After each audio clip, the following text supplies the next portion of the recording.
UPSC IAS Mains GS Mains Paper First 2013.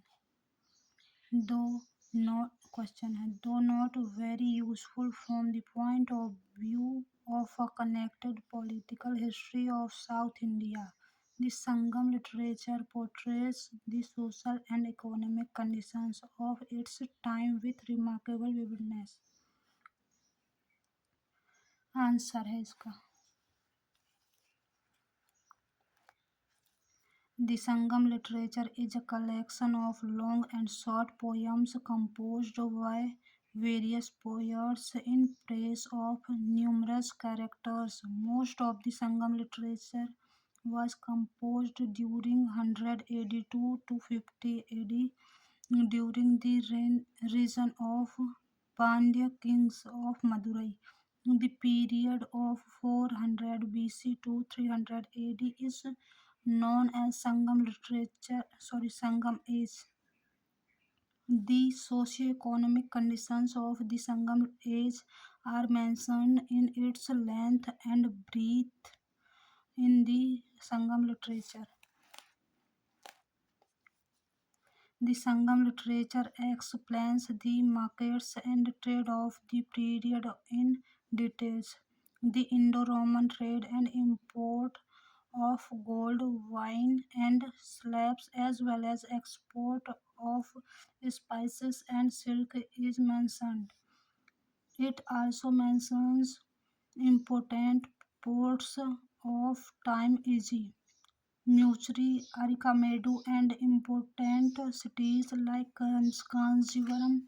The decline of economy that began by the end of 3rd century is also mentioned.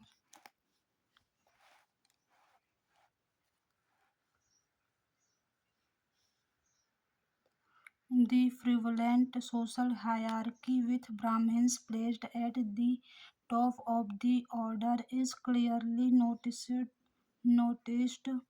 in the Sangam literature. Untouchability had come into existence and education was dominated by the Brahmins. The poets praised entire kings, which tell us the importance of clan-based society and importance of kinship.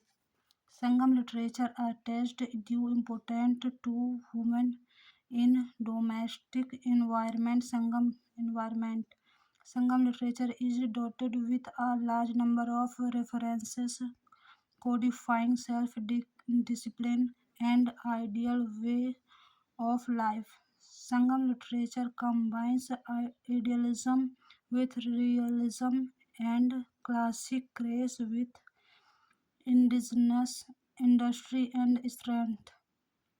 It deals in details with secular matter relating to public and social activity like government, war, charity, trade, worship, agriculture, etc.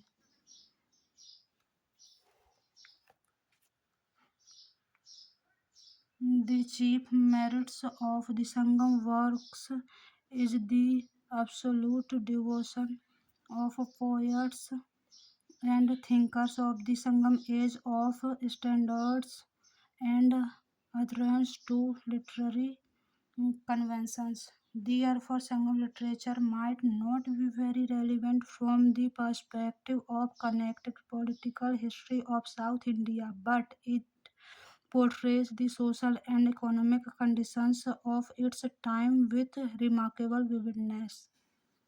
Thank you.